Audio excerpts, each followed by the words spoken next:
The Great Pyramid of Giza is the oldest of the 7 wonders of the ancient world and the only one to have survived the passage of time relatively unscathed.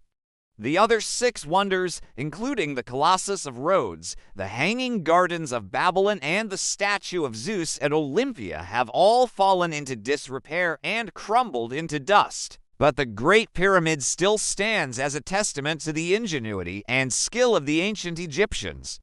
What's interesting about the pyramids is that we still don't know exactly how they built them. We know that it took around 20 years to complete the construction of the Great Pyramid, which began in 2580 BC with the laying of its foundation stone by the pharaoh Khufu. We also know that the Egyptians used copper tools to cut and shape the limestone blocks that make up the pyramid. But the methods they used to transport these massive blocks, some weighing over 20 tons, remain a mystery.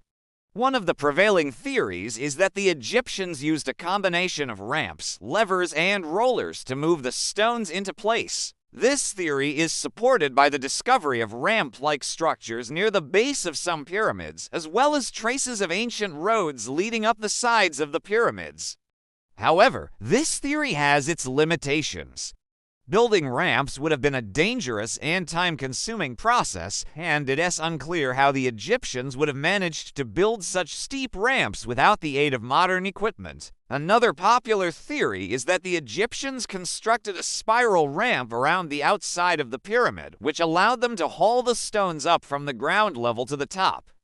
This theory is supported by ancient texts that describe a device called a manure spiral, which was used to raise heavy objects to great heights. However, there is no archaeological evidence of a spiral ramp at any of the pyramids, and it is possible that the ancient texts were referring to a different construction method altogether. Some researchers have even suggested that the Egyptians may have used a crane-like device to lift the stones into place. This theory is based on the fact that many of the stones at the top of the pyramids are perfectly level, which suggests that they were lifted rather than dragged or rolled into position.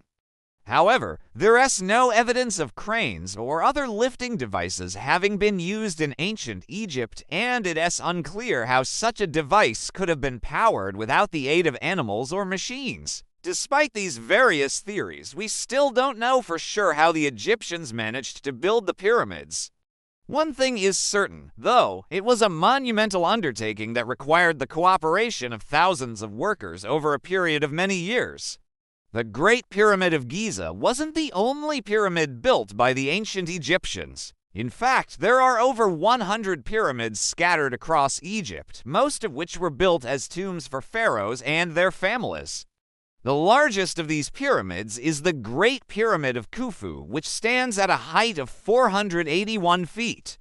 The smallest pyramids, such as the Black Pyramid of Amenhotep III, are only a few dozen feet tall. The purpose of the pyramids was to serve as eternal resting places for the dead pharaohs.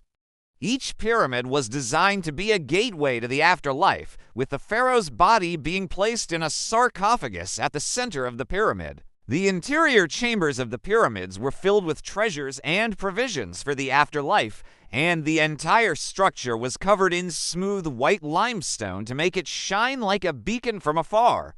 Today, visitors can explore the interior chambers of some of the pyramids, including the Great Pyramid. However, much of the treasure and provisions have been looted over the centuries, and the once pristine white limestone is now covered in rough and weathered masonry. Despite their diminished state, the pyramids remain a source of wonder and inspiration, reminding us of the incredible achievements of the ancient Egyptians and their enduring legacy. So, how do you think the pyramids were built? Let me know your thoughts in the comments below.